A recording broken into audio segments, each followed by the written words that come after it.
ನಾವು ನಮ್ಮನೆಯಲ್ಲೂ ಕೂಡ ಬಹಳಷ್ಟು ಹಸುಗಳನ್ನ ನಾವು ಇಟ್ಕೊಂಡಿದ್ವಿ.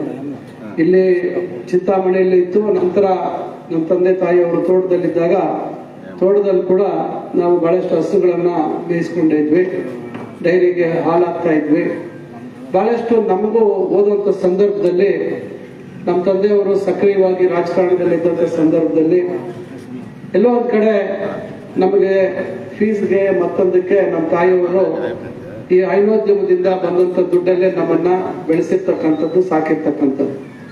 ಕುರಿ ಸಾಗಾಣಿಕೆನೂ ಇತ್ತು ನಮ್ಮ ತೋಟದಲ್ಲಿ. ಸುಮಾರು 700-800 ಕುರಿಗಳು ಇತ್ತು. ಈ ರೀತಿ ಒಂದು ಕೃಷಿಯನ್ನ ಅವಲಂಬಿತವಾಗಿ ಜೀವನ ಮಾಡಿಕೊಂಡು ಬಂದಿರ್ತಕ್ಕಂಥವ್ರು. ಯಾಕಂದ್ರೆ ಬಹಳ ಜನಕ್ಕೆ ರಾಜಕಾರಣ ಮಾತಾಡುವಂಥವ್ರಿಗೆ ನಾಲಿಗೆಗೆ ಇರೋದಿಲ್ಲ. ಅವರಿಗೆ ಇಷ್ಟ ಬಂದಂಗೆ ಮಾತಾಡ್ತಕ್ಕಂಥದ್ದು, ಬೇರೆ ಬೇರೆ ರೀತಿಯಾಗಿ ಹೇಳ್ತಕ್ಕಂಥದ್ದು.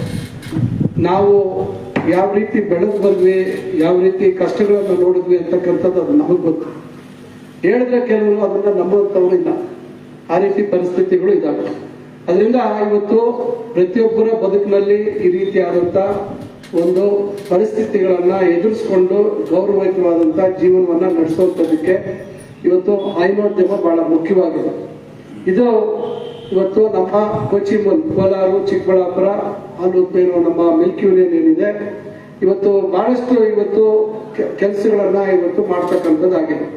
ಇವತ್ತು ಕಡ್ಡಾಯವಾಗಿ ಇವತ್ತು ಫ್ಯಾಟ್ ಇದಕ್ಕೆ ಏನ್ ಕೊಟ್ಟಿದ್ದೀರಾ, ಅನಲೈಸರ, ಮಿಲ್ಕ್ ಅನಲೈಸರ್ ಅಂತೇಳಿ ಇವತ್ತು ಕಡ್ಡಾಯ ಮಾಡಿದ್ದಾರೆ. ಏನು ಗುಣಮಟ್ಟದ ಹಾಲು ಕೊಟ್ರೆ ಅಷ್ಟೇ ಅದಕ್ಕೆ ನಿಗದಿತವಾದಂತ ಬೆಲೆ ಕೊಡುವಂಥದ್ದು ಆಗ್ತಾ ಇದೆ. ಈಗಾಗಲೇ ಹೇಳಿದ್ರು ಚಿಂತಾಮಣಿಯಲ್ಲಿ ಐಸ್ ಕ್ರೀಮ್ ಘಟಕ. ಹಿಂದೆ ನಮ್ಮ ತಂದೆಯವರು ಹಾಲನ್ನ ಯಾವ ರೀತಿ ಕುದಿಸಿ ಅದರಲ್ಲಿರ್ತಕ್ಕಂಥ ನೀರಿನ ಅಂಶವನ್ನು ತೆಗೆದು ಅದನ್ನ ಗಟ್ಟಿ ಮಾಡ್ಬೇಕಾದ್ರೆ ನೀವು ಬಹುಶಃ 4 ಲೀಟರ್ 5 ಲೀಟರ್ ಬೇಕಾಗ್ಬೋದು.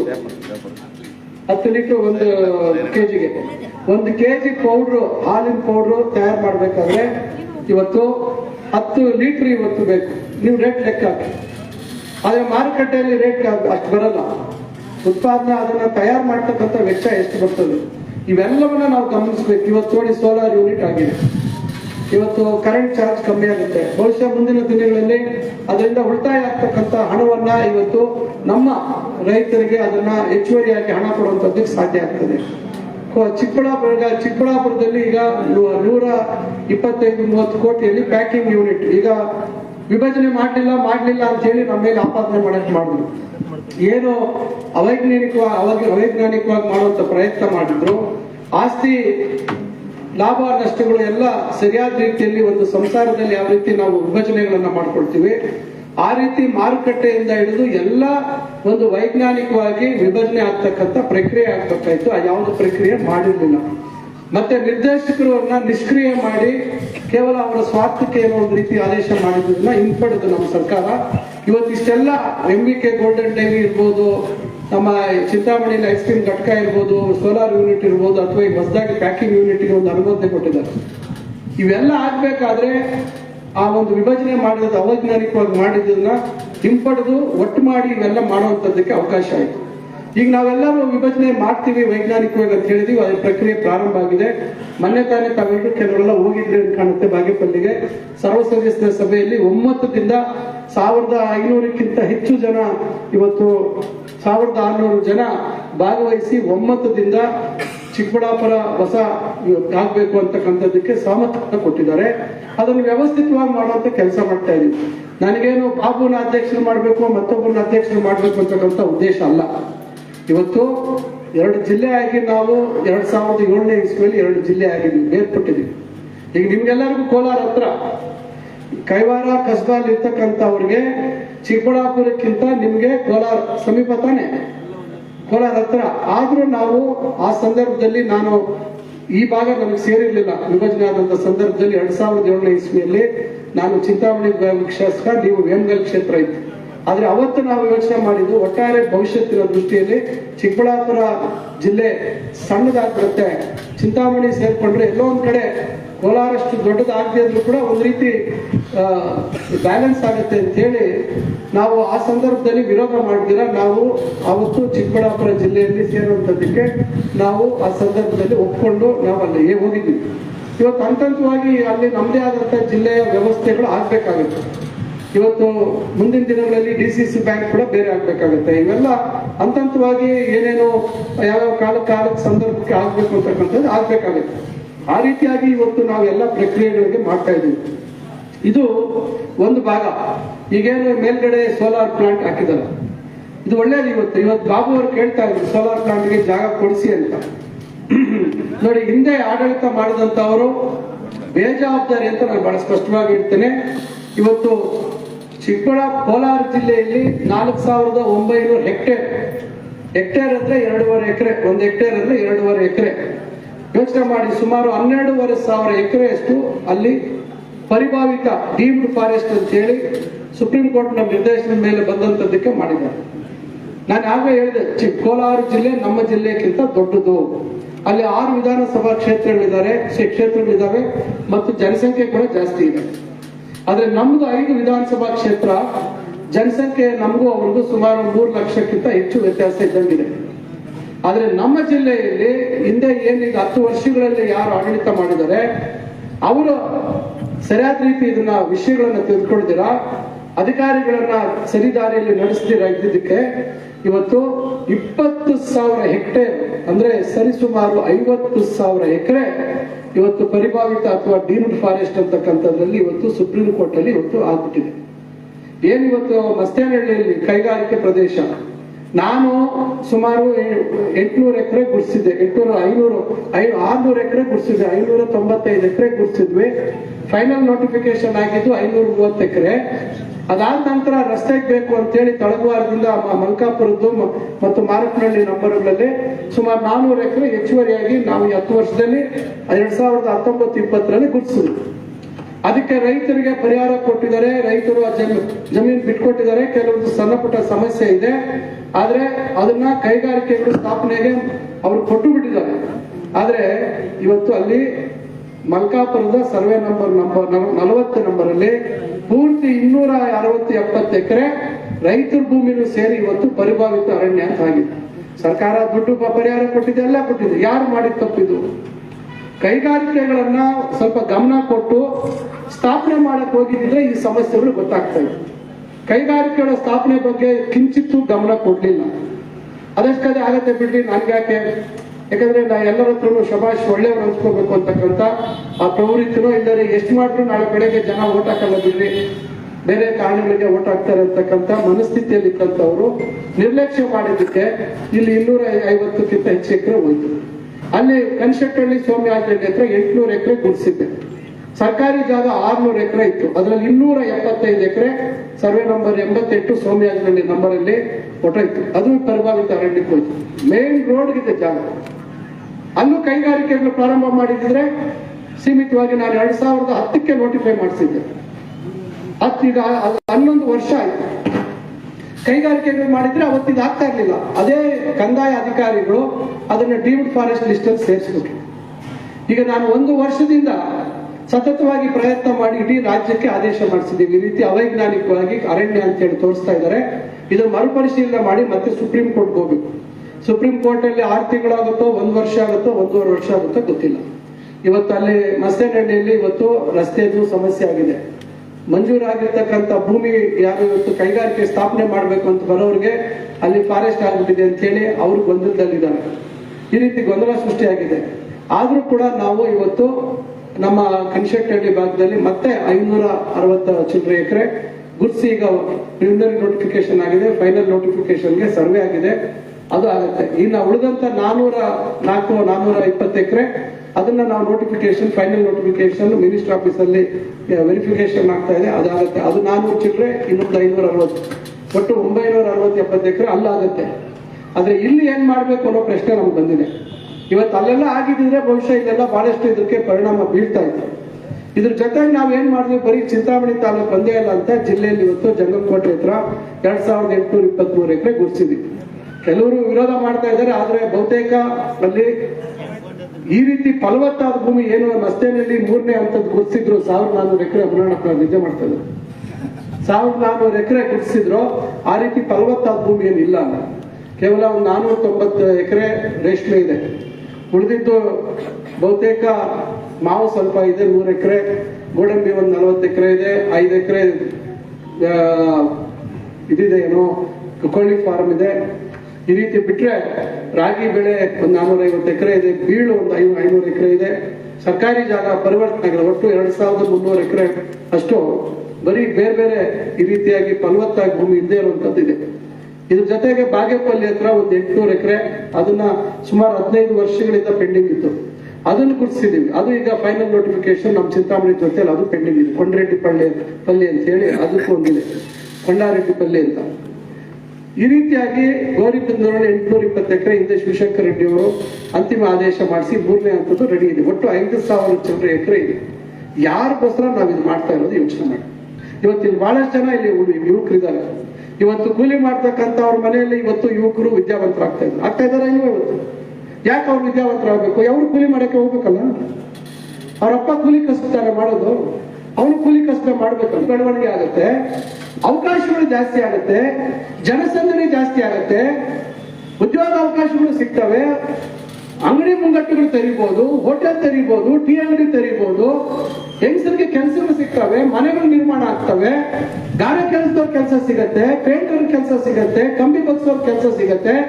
ಎಷ್ಟು ಕೆಲಸ ಉತ್ಪತ್ತಿ ಆಗತ್ತೆ ಅಂತಕ್ಕಂಥದ್ದು ಒಂದಕ್ಕೊಂದು ಯಾವ ರೀತಿ ಒಂದು ಬದಲಾವಣೆ ಆಗತ್ತೆ, ಜನರಿಗೆ ಆರ್ಥಿಕವಾಗಿ ಅವಕಾಶಗಳು ಎಷ್ಟು ಸೃಷ್ಟಿ ಆಗ್ತವೆ ಒಂದು ಬದುಕ್ತಕ್ಕಂಥದ್ದಕ್ಕೆ ಅಂತಕ್ಕಂಥದ್ದು ನಾವು ಯೋಚನೆ ಮಾಡಬೇಕು.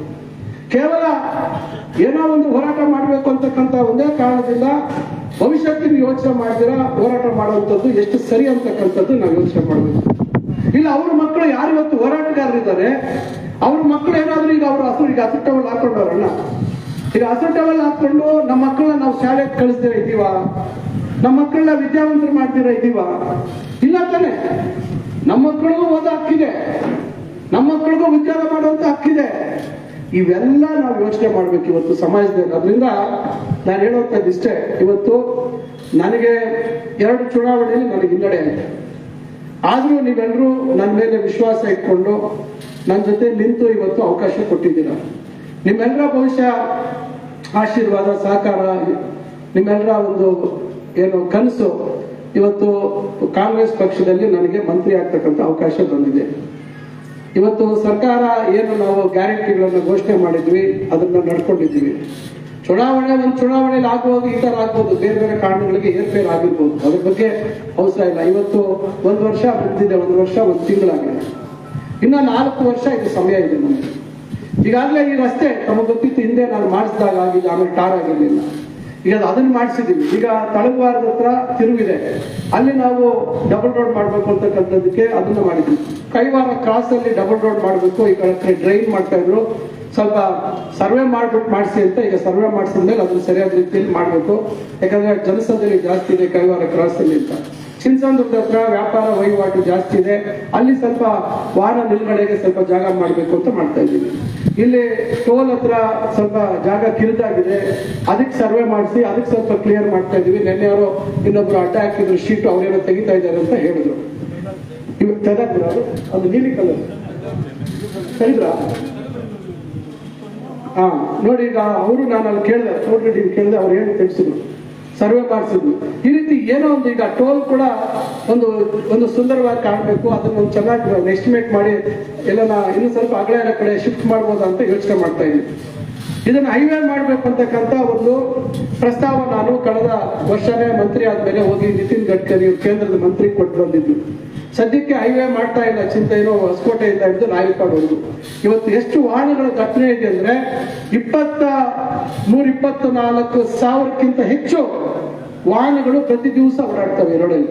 ಅಷ್ಟು ಸಂಖ್ಯೆ ಇದೆ ಅಂದ್ರೆ ಇದು 6 ಪಥದ ರಸ್ತೆ ಆಗುವಷ್ಟು ಸಾಮರ್ಥ್ಯ ಇದೆ. 6 ಲೇನ್, 4 ಪಥ ಅಲ್ಲ. ಈ ಕಡೆ 2 ಆ ಕಡೆ ಕೆಲಸವನ್ನು ಮಾಡಿದ್ದಾರೆ, ಇಲ್ಲ ಅಂತ ನಾವು ಹೇಳೋದು.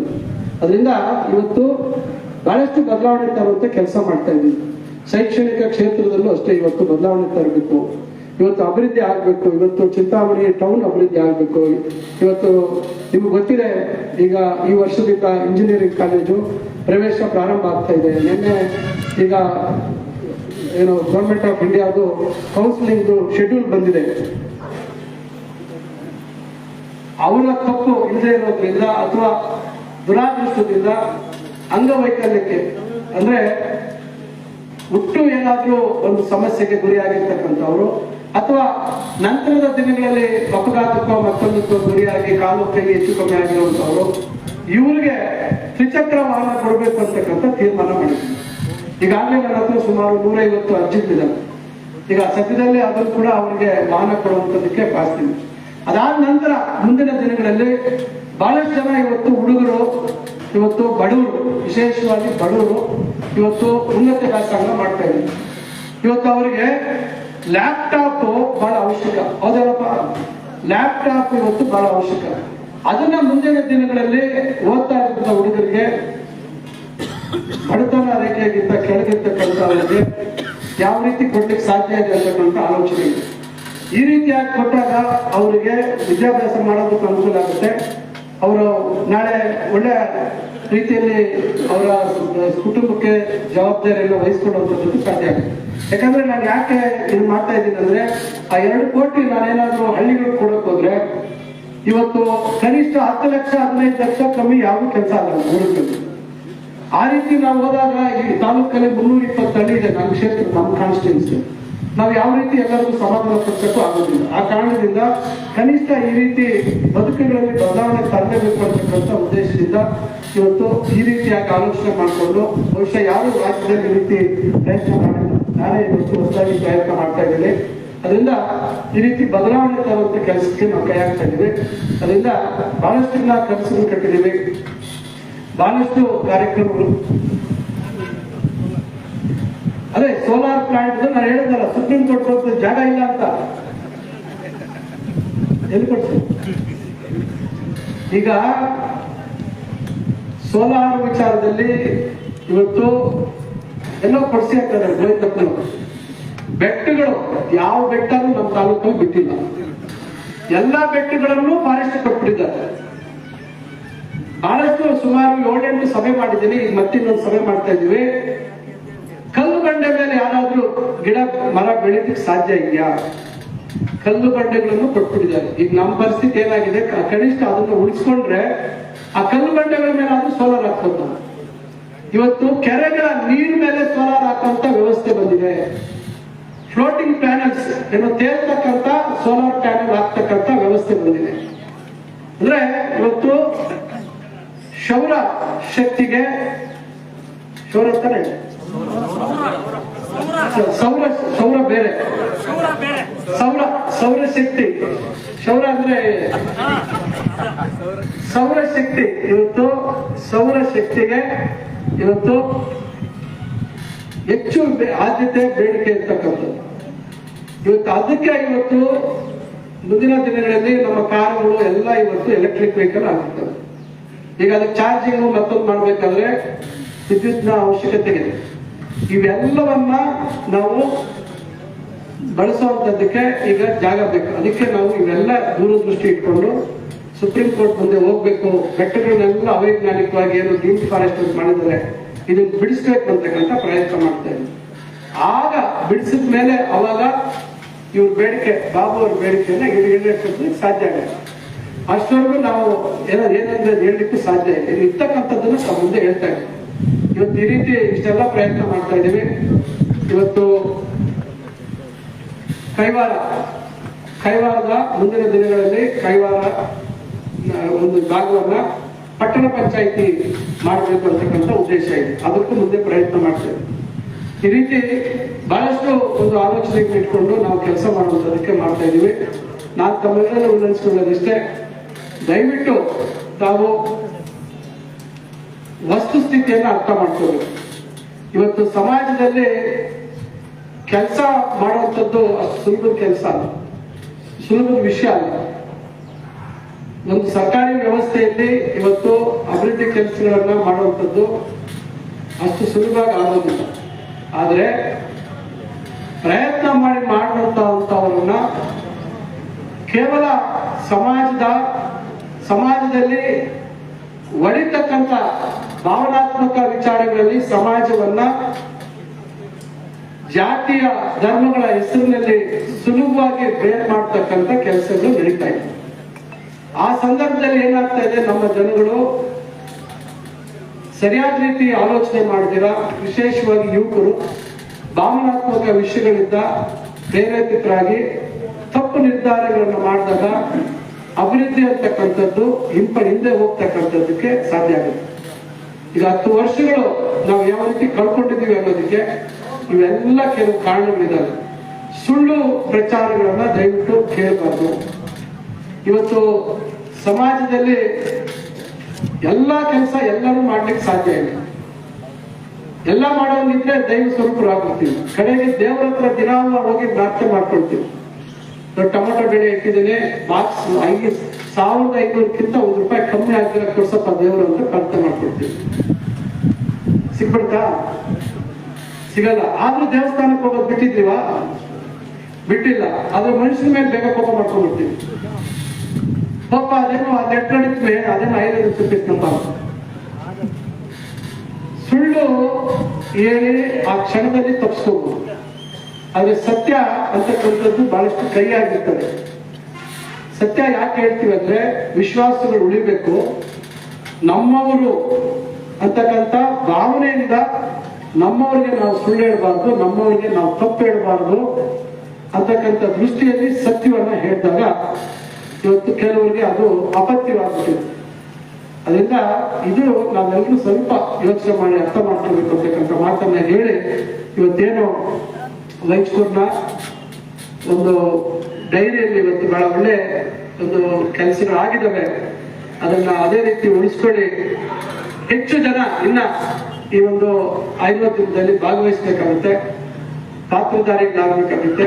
ಈ ಒಂದು ಸಹಕಾರಿ ಕ್ಷೇತ್ರ ಏನಿದೆ ಇದಕ್ಕೆ ಶಕ್ತಿ ಕೊಡ್ತಕ್ಕಂಥದ್ದಾಗಬೇಕು. ಹಿಂದೆ ನಾವು ಟೊಮಾಟೊ, ನಾನು 15-16 ವರ್ಷಗಳ ಹಿಂದೆ ಟೊಮಾಟೊ ಏನು ಜಾಸ್ತಿ ಆದಾಗ ಸುರಿತಾ ಇದ್ದೆ. ನಾನು ಕೆಲವರು ಕೇಳಿದೆ ಇದಕ್ಕೆ ಏನ್ ಮಾಡ್ಬೋದು ಅಂತ ಕೇಳಿದಾಗ ಅವ್ರು ಹೇಳಿದ್ರು, ಒಂದು ಕೋಆಪರೇಟಿವ್ ಸೊಸೈಟಿ ಮಾಡಿ ರೈತನೆಲ್ಲ ಒಂದು ಸಹಕಾರಿ ಒಂದು ಸಂಘದ ವ್ಯಾಪ್ತಿಯೊಳಗೆ ತನ್ನಿ, ರೇಟ್ ಜಾಸ್ತಿ ಬಂದಾಗ ಅವ್ರ ಹತ್ರ ಇಷ್ಟು ಅಂತೇಳಿ ಕಡಿತ ಮಾಡಿ ಆ ಸಂಘದ ಒಂದು ಖಾತೆಯಲ್ಲಿ ಇಟ್ಕೊಳ್ಳಿ.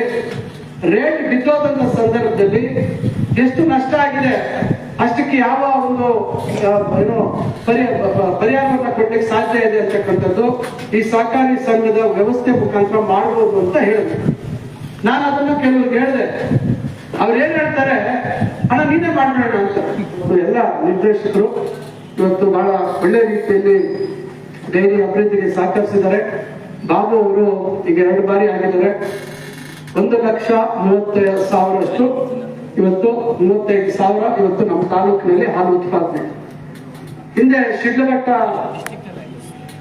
ನಮ್ಮ ಡಿಸ್ಟ್ರಿಕ್ಟ್ ಇಷ್ಟು ಅದೇ ಹೇಳ್ತಾ ಇದ್ದೀನಿ. ಹಿಂದೆ ಬಹುಶಃ ಶಿಡ್ಲಘಟ್ಟ ಜಾಸ್ತಿ ಇತ್ತು ಅಂತ ಕಾಣ್ತದೆ ನಮ್ಮ ತಾಲೂಕಿಂತ. ಇವತ್ತು ಸತತವಾಗಿ ಬಾಬು ಅವರ ಶ್ರಮದಿಂದ, ನಿಮ್ಮೆಲ್ಲರ ಸಹಕಾರದಿಂದ ಇವತ್ತು ನಮ್ಮ ತಾಲೂಕು ಚಿಕ್ಕಬಳ್ಳಾಪುರ ಜಿಲ್ಲೆಯಲ್ಲೇ ಅತಿ ಹೆಚ್ಚು ಹಾಲು ಉತ್ಪಾದನೆ ಮಾಡ್ತಾ ಇರ್ತಕ್ಕಂಥ ತಾಲೂಕಾಗಿದೆ. ಅದರಿಂದ ಈ ರೀತಿಯಾಗಿ ಒಂದಕ್ಕೊಂದು ಜೋಡಣೆ ಆಗುತ್ತೆ. ತಾವೆಲ್ಲರೂ ಇದಕ್ಕೆ ಮತ್ತಷ್ಟು ಇದನ್ನ ಬೆಳೆಸ್ತಕ್ಕಂಥದಕ್ಕೆ ಸಹಕಾರ ನೀಡ್ತೀರ ಅಂತ ಹೇಳಿ ಇವತ್ತು ತಾವೆಲ್ಲರೂ ಈ ಕಾರ್ಯಕ್ರಮದಲ್ಲಿ ನನಗೆ ಆಹ್ವಾನಿಸಿ ಈ ಒಂದು ಕಾರ್ಯಕ್ರಮದಲ್ಲಿ ಭಾಗವಹಿಸುವುದಕ್ಕೆ ಗ್ರಾಮದ ಹಿರಿಯರು ಎಲ್ಲರೂ ಸಹಕರಿಸಿರೋದಕ್ಕೆ ತಮ್ಮೆಲ್ಲರಿಗೂ ನಾನು ವಂದಿಸಿ ಸಿದ್ಧಲಿಂಗಪ್ಪನವ್ರು ನಾಷ್ಟ ಆದ್ಮೇಲೆ ನಾಷ್ಟ ಮುಗಿದಿದೆ. ಅದರಿಂದ ಇಷ್ಟು ಮಾತಾಡಿ ತಮ್ಮೆಲ್ಲರಿಗೂ ವಂದಿಸಿ ನಮ್ಮ ಮಾತು ಮುಗಿಸ್ತೀನಿ. ಜೈ ಕರ್ನಾಟಕ. ಹಾಲು ಉತ್ಪಾದನೆ ಮಾಡ್ಬೇಕಾದ್ರೆ ರೈತರು ಮೇವು ಬೆಳಿಬೇಕು. ಮೇವು ಬೆಳೆಯೋದಕ್ಕೆ ಇವಾಗ ಮೊದಲು ಸುಮಾರು 2 ವರ್ಷದಿಂದ ಮುಂದೂರು ಮೇರೆಡಿಗೆ ನೀರು ಬರ್ತಾ ಇತ್ತು. ಪ್ರತಿಯೊಬ್ಬ ರೈತರು ಏನೋ ಕಷ್ಟಪಟ್ಟು ಬೋರ್ಗಳಿಗೆ ಇದು ಹಾಕೊಂಡು ಹುಲ್ಲು ಮೇವು ಬೆಳ್ಕೊಂಡು ಬೆಳೀತಾ ಇದ್ರು. ಈಗ ಏನಾಗಿದೆ ಅಂದ್ರೆ 2 ವರ್ಷದಿಂದ ಈಚೆ ಸಾವಿರಗೆ ಬೋರ್ ಬರೋ ನೀರು ಬರ್ತಾ ಇಲ್ಲ. ಮೇವೇ ಇಲ್ಲ. ನಮ್ಮ ಮಾಡೋದು ಈಗ ಅಲ್ಲಲ್ಲ, ನಾನು ಹೇಳೋದು ಬೇರೆ. ಮೊದಲು ಮಾಡ್ಬೇಕಾಗಿರೋ ಸರ್ಕಾರ ಏನಂದ್ರೆ ಈ ಕೆರೆಯಲ್ಲಿ ನೀರು ತುಂಬಿಸಿ ಸ್ವಾಮಿ, ಏನಾದ್ರು ಸಣ್ಣ ಸಣ್ಣ ರೈತರು ಅಷ್ಟೇ ನೀರು ಬರ್ತಾವ, ಸಾವಿರ ಬೆಳೆ ಬರ್ತಾರ. ಈಗ ಸಿದ್ದಿಗಪ್ಪನವರೇ, ಕೆರೆಗಳು ತುಂಬಿಸಕ್ಕೆ ನೀರು ಎಲ್ಲಿ ತರಬೇಕು? ರಮೇಶ್ ಕುಮಾರ್ ತಗೊಂಡೋಗಿಲ್ಲ ಶ್ರೀನಿವಾಸಪುರ ಕಡೆ. ರಮೇಶ್ ಕುಮಾರ್ ಅವರು ತಗೊಂಡೋಗಿದ್ದಾರ? ಕೋಲಾರ ಕಡೆ ನೀರು ಇದೆಯಲ್ಲ, ನಮ್ಗಿಲ್ವಲ್ಲ. ಈಗ ಇದು ಹೇಳ್ಬೇಕಾದ್ರೆ ಜಾಸ್ತಿ ಹೇಳ್ಬೇಕಾಗುತ್ತೆ. ನಮ್ಮ ತಾಲೂಕಿಗೆ ಒಂದು ನಿಮಿಷ ಕೇಳಿ, ನಮ್ಮ ತಾಲೂಕು 2 ಜಿಲ್ಲೆಗೆ ಒಂದು ಜಾಗ ಎತ್ತರದಲ್ಲಿದೆ. ಓಕೆ, ಬಹಳ ಹಿಂದೆನೆ ನಾವು ಬೆಂಗಳೂರಿನಲ್ಲಿ ದಿಲ್ಲಿಯಿಂದ ಬೇರೆ ಬೇರೆ ರಾಜ್ಯಗಳಿಂದ ಬಂದಂತ ಜನ ನೆಲೆಸಿ ಕುಡಿದು ಬಿಟ್ಟಿರುವಂತ ನೀರನ್ನ ಸಂಸ್ಕರಣೆ ಮಾಡಿ ಇವತ್ತು KC ವ್ಯಾಲಿ HM ವ್ಯಾಲಿ ಕಾರ್ಯಕ್ರಮ ಹಿಂದೆ ಸಿದ್ದರಾಮಯ್ಯ ಸಾಹೇಬ್ ಸರ್ಕಾರ ಆಗಿರುತ್ತೆ. ಹೌದಲ್ವಾ? ನಮ್ಮ ತಾಲೂಕಿನ ಆ ಕಡೆ ಬಿಟ್ಬಿಟ್ಟಿದ್ರು. HM ವ್ಯಾಲಿಯಲ್ಲಿ ನೀರು ಕಮ್ಮಿ ಇದೆ ಅಂತ ಅವರು ಬಿಟ್ಬಿಟ್ಟಿದ್ರು. ಈ ಕಡೆ ನಮ್ಮ ಚಿಕ್ಕಬಳ್ಳಾಪುರ ಜಿಲ್ಲೆ ಅಲ್ಲ ಅಂತ ಬಿಟ್ಬಿಟ್ಟಿದ್ರು. ನಾನು ಕೃಷ್ಣ ಬೈರೇಗೌಡರು ಕೃಷಿ ಸಚಿವರು, ಅವರು ಇದಕ್ಕೆ ಹೆಚ್ಚು ಮುತುವರ್ಜಿ ವಹಿಸಿದ್ರು. ಅವರನ್ನ ಮಾತಾಡಿ ನಂತರ ಇದಕ್ಕೆ ಅವ್ರ ಜೊತೆ ಸುಮಾರು 3-4 ಗಂಟೆ ಕೂತು ಸೋತಿದ್ರು ಕೂಡ ಕೂತು 2014ರಲ್ಲಿ 2015ರಲ್ಲಿ ನಮ್ಮ ತಾಲೂಕಿನಿಂದ ಶ್ರೀನಿವಾಸಪುರಕ್ಕೆ ಹೋಗೋವಂಗೆ ಮಾಡಿದ್ವಿ. ಇಲ್ಲ ಆ ಕಡೆ ಬುಧವಾರಿ ಕಡೆಯಿಂದ ಹೊರಟೋಗ್ತಾ ಇತ್ತು. ಈಗ ಅದು ಮಾಡಿದ್ರಿಂದ 5 ಕೆರೆಗಳು, 5 ಪ್ಲಸ್ ರಾಮಪುರ 1 ಕೆರೆ, ಜೇನು ತೆಗೆಯೋದು ಸ್ವಲ್ಪ ಜೇನು ತಿಂದೇ ತಿಂತಾನೆ. ಹಂಗೆ ನಾವು ಅಷ್ಟು ಮಾಡಿದಾಗ ನಮ್ಮ ಕೆರೆಗೂ ಅಲ್ಲಿ ಪರ್ಸೆಂಟ್, ನಮ್ಮ ಜಮೀನು ಪರ್ಸೆಂಟ್ ಕೆರೆಗೂ ಬಿಡಿಸಿದ್ದೀವಿ. ಇಲ್ಲ ಅಂತಿಲ್ಲ, ಹೇಳ್ತೀನಿ ಕೇಳಿ. ಅದರಿಂದ ಕೆರೆಗೆ ಬಿಡಿಸಿದೀವಿ. ಈಗ ನಮ್ಮ ತಾಲೂಕಿನಲ್ಲಿ 50 ಕೆರೆ ಸೇರಿದೆ. 2ನೇ ಹಂತದಲ್ಲಿ 400 ಕೋಟಿ ರೂಪಾಯಿ ಕೆಲಸ ಆಗ್ತಾ ಇದೆ. ಬೆಂಗಳೂರಿನಲ್ಲಿ ಏನು 440 MLD ಏನು 400 ಚಿಲ್ಲರೆ MLD ಏನು ನೀರು ಕೊಡಬೇಕಾಗಿತ್ತು. 2 ಘಟಕ ಶುದ್ಧೀಕರಣ ಘಟಕ, ಸೀವೇಜ್ ಟ್ರೀಟ್ಮೆಂಟ್ ಪ್ಲಾಂಟ್ STP ಅಂತ ಕರೀತಾರೆ. ಅದು ಇವತ್ತು ರಿಪೇರಿ ಆಗ್ತಾ ಇದೆ, ಅಂದ್ರೆ ಹೊಸದಾಗಿ ಮಾಡ್ತಾ ಇದ್ದಾರೆ. ಯಾವಾಗ 40-50 ವರ್ಷದಿಂದ ಆಗಿರುವಂತದ್ದು. ಅದರಿಂದ ಈಗ ಬರೀ 265 MLD ಮಾತ್ರ ನೀರು ಬರ್ತಾ ಇದೆ. ನಿನ್ನೇನು ನಾನು ಗಂಟಪಾಳ್ಯದಲ್ಲಿ ಬೈರೇಗೌಡರ ವಾರ್ಷಿಕ ಪುಣ್ಯಸ್ಮರಣೆಯಲ್ಲಿ ಇದ್ದಾಗ ಅಲ್ಲಿ ನಮ್ಮ ಒಕ್ಲೇರಿ ವೆಂಕಟೇಶ್ವರ ಅಂತ ಹೇಳಿದ್ರೆ ಅವ್ರ ಸ್ವಲ್ಪ ನಿಮ್ಗೆ 4-5 ವರ್ಷ ಅವ್ರ ಪರ್ಸನಾಲಿಟಿ, ಅವ್ರ ಸ್ವಲ್ಪ ಮಾತು ಜೋರು. ಅವರು ಏನಪ್ಪೋ ನೀರೇ ಇಲ್ಲ ಅಂತ ಹೇಳಿದ್ರು. ನಾನು ಸುಮ್ಮನೆ ಅವ್ರು ಗ್ರಹಿಸ್ತಾ ಇದ್ದೆ, JDS ಅವರೆಲ್ಲ ನೀರು ಬೇಡ ಅಂದ್ರೆ ಗಲೀಜ್ ನೀರು ಕೊಡ್ತಾ ಇದ್ದೀನಿ ಅಂದ್ರೆ ನೀರು ಯಾಕೆ ಹೇಳ್ತೀರಾ ಅಂತ ಕೇಳಿದೆ ನಾನು. ಅದೇನು ಕುಮಾರಸ್ವಾಮಿ ಅವರು ಆ ಗಲೀಜ್ ನೀರು ಕೊಡ್ತಾವ್ರೆ, ಕೊಚ್ಚೆ ನೀರು ಅಂತಲ್ಲ, ನಿಮ್ಗೆ ಯಾಕೆ ಹೇಳ್ತೀರಾ ಅಂತ ಕೇಳಿದೆ ನಾನು. ಇಲ್ಲ ಬೇಕಪ್ಪ ನೀರು ಅಂತ ಹೇಳಿದ್ರು. ನಾನು ಅವಾಗ ಫೋನ್ ಮಾಡಿ ಕೇಳಿದೆ ಅವರು. ಮೊನ್ನೆನೂ ನಾವು ಸಭೆ ಮಾಡಿದ್ದೀವಿ. ಈಗ ಇವೆಲ್ಲ ಸ್ವಲ್ಪ ಸಮಸ್ಯೆ ಇದ್ದಿದ್ದರಿಂದ ಈಗ ಇನ್ನೊಂದು 10 ದಿವಸದಲ್ಲಿ ಈ ಕಡೆ ಬಿಡ್ತಾರೆ. ಆದ್ರೆ ನಿಮ್ಮ ಹೋಬಳಿಗೆ ಬರೋದಕ್ಕೆ ಸಮಸ್ಯೆ ಇದೆ. ಯಾಕಂದ್ರೆ ಈ ಕಡೆ ಇರೋದ್ರಿಂದ ಈಗ ನಾನು HM ವ್ಯಾಲಿಯಲ್ಲಿ ಈಗ 3ನೇ ಹಂತದಲ್ಲಿ ಶಿಡ್ಲಘಟ್ಟ ಚಿಂತಾಮಣಿ ತಾಲೂಕಿಗೆ ಒಂದು ಯೋಜನೆ ತಯಾರು ಮಾಡಿಸ್ತಾ ಇದ್ದೀವಿ. ಸುಮಾರು ಈಗ ಶಿಡ್ಲಘಟ್ಟದಲ್ಲಿ ಒಂದು 50 ಕೆರೆ, ಚಿಂತಾಮಣಿಯಲ್ಲಿ ಒಂದು 100 ಕೆರೆ, ನಮ್ಮ ಆ ಕಡೆ ಅಂಬಾಜಿದುರ್ಗ ಹೋಬಳಿ, ಆಮೇಲೆ ಮುರುಗಮಲ್ಲ ಮತ್ತು ಮುರುಗಮಲ್ಲ ಅಲ್ಲಿ 2ನೇ ಹಂತದಲ್ಲೂ ಸೇರುತ್ತೆ. ಆಮೇಲೆ ಈ ಕಡೆಗೂ ಬರ್ತದೆ. ಈ ಕಡೆಗೆ ಕೈವಾರ ಈ ಕಡೆಗೆ ಬಂದು ಹಿಂಗ್ ಬಂದು ಈ ಕಡೆ ತಳವಾರ ಕೆರೆಗೆ ಬಿಡಕ್ಕಾಗಲ್ಲ. ಯಾಕಂದ್ರೆ ನಾವು ನಾಳೆ ಇದು ಎತ್ತಿನ ಹೊಳೆ ನೀರು ಬಂದಾಗ ಕೈವಾರ ಕೆರೆಯ ತಳವಾರ ಕೆರೆಯಲ್ಲೆಲ್ಲ ನಾವು ಬಿಡಕ್ ಬರಲ್ಲ, MI ಟ್ಯಾಂಕ್. ಅದರಿಂದ ಈ ಕಡೆ ಭಾಗಕ್ಕೆ ತರೋದಕ್ಕೆ ಮಾಡ್ತಾ ಇದೀವಿ. ನಾಳೆ ಅಕ್ಕಿಮಂಗಲಕ್ಕೆ ನಾವು ಅಲ್ಲಿ ಇದಿದೆ ಬದಲ್ಕೆರೆ, ಎಲ್ಲಿ ಬದಲ್ಕೆರೆ ಇದೆ ಅಲ್ಲಿ ಏನೋ ವಿಜಿತ್ವರದ ಹತ್ರ. ಆ ಕಡೆಯಿಂದ ನಾವು ಈಗೇನಾಗಿದೆ ಅಟ್ಟೂರಿಂದ ತಂದ್ರೆ ಮತ್ತೆ ಶಿಡ್ಲಘಟ್ಟಕ್ಕೆ ಟಚ್ ಆಗುತ್ತೆ. ಅಟ್ಟೂರು ಸ್ವಲ್ಪ ಒಳಕ್ಕಿದೆ, ಶಿಡ್ಲಘಟ್ಟ ತಾಲೂಕು ಈ ಕಡೆ ಬಂದಿದೆ. ಈಗ ಅದಕ್ಕೆ ನಾವು ಈಗ ಆ ಕಡೆ ತಂದ್ರೆ ಮತ್ತೆ ಈ ಕಡೆ ಕೋಲಾರ ಜಿಲ್ಲೆಗೆ ಹೋಗ್ಬಿಡ್ತದೆ. ಈಗ ನಿಮ್ಮೂರು ಬಿಟ್ರೆ ಕೋಲಾರ ಜಿಲ್ಲೆ ತಾನೆ. ಸೊ ಈ ತರ ಎಲ್ಲ ಕೆಲವು ಸಮಸ್ಯೆಗಳು ಇರೋದ್ರಿಂದ ಅದನ್ನ ನಾವು ಅಲ್ಲಿ ಹೆಂಗ್ ತರ್ಲಿಕ್ಕಾಗತ್ತೆ ಅಂತೇಳಿ ಅಲ್ಲಿ ಕೈಗಾರಿಕೆ ಪ್ರವೇಶ ಮಾಡ್ತಾ ಇರೋದ್ರಿಂದ ಅಲ್ಲಿಗೂ ಹೆಂಗ್ ನೀರು ತರ್ಬೋದು ಅಂತ ಚರ್ಚೆ ಮಾಡ್ತಾ ಇದ್ವಿ. ನೆನ್ನೆಲ್ಲ ಮೊನ್ನೆ ಕೂಡ ನಾನು ತರಿಸಿದ್ದೀನಿ. ಯಾಕಂದ್ರೆ ಯೋಜನೆಗಳು ತಯಾರು ಮಾಡೋದು ಒಂದ್ ಕಡೆ, ಆಮೇಲೆ ಯೋಜನೆಗಳು ಮಂಜೂರು ಮಾಡಿಸೋದು ಒಂದು ದೊಡ್ಡ ಸವಾಲು. ಈಗ ನೀವು ಆಮೇಲೆ ಹೇಳೋಣ ಏನ್ ಸರ್ ಅವ್ರು ಬಂದಿದ್ರೆ ಕೆರೆಗಳಿಗೆ ಅದೇನೋ ತುಂಬಿಸೋದೇನೋ ಪ್ಲಾನ್ ಹೇಳಿದ್ರೆ ಆಗಿಲ್ಲ ಅಂತೀರ. ಯಾಕಂದ್ರೆ ಇವತ್ತು ದೊಡ್ಡ ಮಟ್ಟದಲ್ಲಿ ಅನುದಾನ ಬೇಕಾಗುತ್ತೆ. ಈಗ ಅದನ್ನೆಲ್ಲ ನಾನು ಗಮನಿಸಿದ್ದೀನಿ. ಈಗ ಇಷ್ಟೆಲ್ಲ ಆಗ್ಬೇಕಾದ್ರೆ ಅವತ್ತು ನಾನು ಸೋತಿದ್ರು ಕೂಡ ನಾನು ಮಾಡಿದ ಪ್ರಯತ್ನಕ್ಕೆ ಇವತ್ತು ನಮ್ಮ ತಾಲೂಕಿನಲ್ಲಿ ಕನಿಷ್ಠ ಇವತ್ತು 50-60 ಕೆರೆಗೆ ನೀರು ಬರುವಂತದ್ದು ಆಗ್ತಾ ಇದೆ.